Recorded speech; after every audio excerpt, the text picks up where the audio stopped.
Kayo mga ka-raper, paano nyo sinulusyonan yung alog ng roller nyo kapag ka nagtatatlo kayo ng bearing? Ngayong araw na to mga ka-raper, magche-check up naman tayo ng roller. Titignan natin kung ilan yung okay pa rito at palitin na. Nung bago magsimula yung harvest season nung nakaraan mga ka-raper, pinalitan natin to ng mga bagong bearing lahat. Subukan natin dito sa may kabilang side ng harvester. Itong brand na to mga ka-raper ang gagamitin natin dito sa may kabilang side. Tapos doon sa may kabila naman, itong brand na to mga ka-raper ang gagamitin natin doon sa kabila. Titignan natin kung sino sa kanilang mas tatagal. Koyo bearing yung ginamit natin dito nung nakaraan mga ka-raper. Titignan natin kung ilan pa yung okay pa sa kanila. Pero doon sa may bandang unahan mga ka-raper, kalagitnaan nung harvest season noon, nasira yung doon sa may pinakaunahan niya. Kaya naunang napalitan yung nandun sa may naunahan. Pero yung mga to, ngayon ko palang check upin kung maganda pa yung lagay ng mga bearing nila. Samahan nyo akong mag-check up mga ka-raper. Dito sa may likod, ayos pa. Ayos pa. Itong isang to, ayos din. Pero iba yung tunog nung kapag kainikot, hindi katulad nito. Itong isa kapag kainikot matahimik, ibig sabihin, grasa pa yun nandun mga ka-raper. Itong isa, pinasukan ata ng tubig to, baka bumigay yung oil seal sa may likod, tapos napasukan ng tubig. Pero okay pa to mga ka-raper, matagal pa to. Ito sa may gitna. Ito hindi ko rin napalitan to nung nakaraan eh. Sa may gitna. Pero hanggang ngayon okay pa rin naman. Oh. Ayos ah. Sa may isa, pati rin dito mga ka-raper, okay pa. Wala ring alog. Dito sa isa, wala rin, okay pa rin. Okay rin tong isa. Meron lang tumutukod na putik dito sa may likod.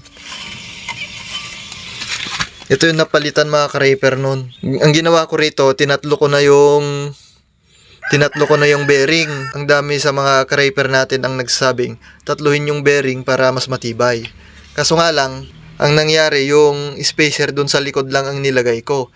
Kailangan mas malaki ng konti yung spacer na ilalagay dun sa may ikon para hindi siya umalog ng ganito. Yun oh. Kaya tatanggalin natin to mga ka-raper para malagyan ng tamang spacer yung sa may likod niya para hindi siya gumalaw ng ganito. Ayun oh. Nahahatak.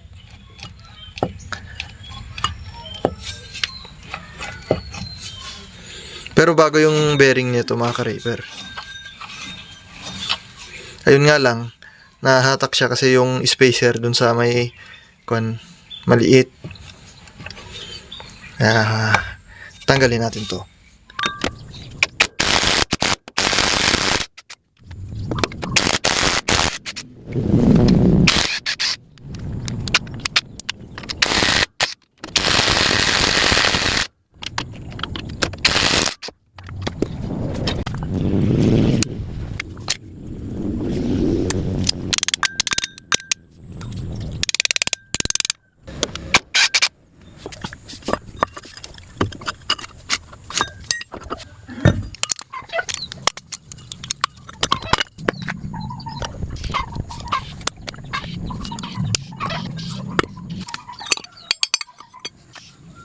Ito mga ka-raper yung spacer niya dati.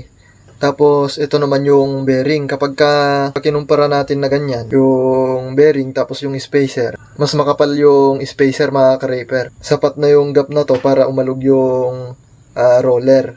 Itong spacer mga ka-raper ang sukat is 19. Itong bearing naman 16. 3mm yung agwat mga ka-raper. Tapos yung spacer niyang dati mga ka-raper ang sukat 5mm. Mag-plus 3 tayo sa gap nitong bushing sa bearing 8mm. Kailangan natin ng 8mm para dun sa spacer nung dati.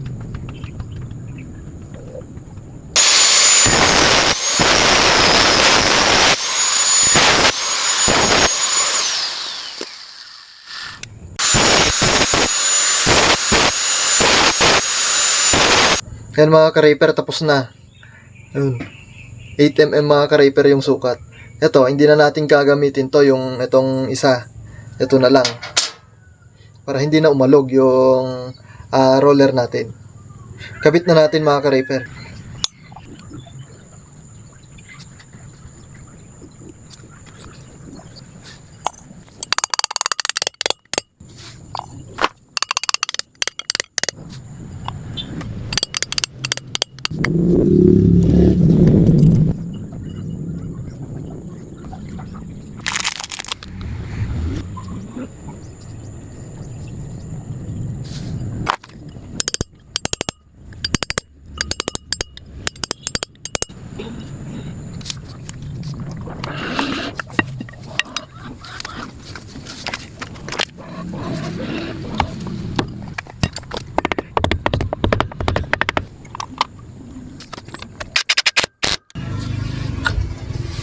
Bakit? Gumagalaw pa rin siya mga ka-raper. Kapag hinatak mo, gumagalaw pa rin siya. Ito pala yung nahuhugot mga ka-raper. Yung gap dito sa may bearing hanggang dito sa may silak. Mga 5mm yung gap neto mga ka-raper. Buti na lang meron akong mga nabitak na bearing nun mga ka-raper. Yung mga pinagpalitan ko nung una. Ito yung gagawin nating washer niya para hindi siya gumalaw. 5mm yung gagawin natin mga ka-raper.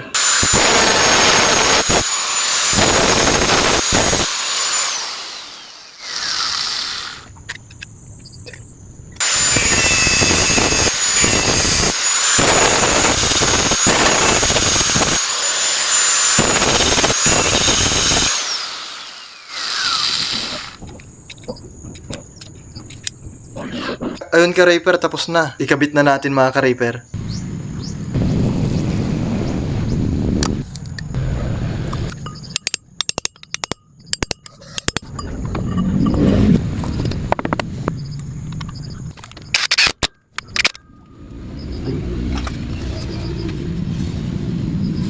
Ayun, problem solved mga ka-raper. At yun lang para sa video ito mga ka-raper. Salamat sa panonood.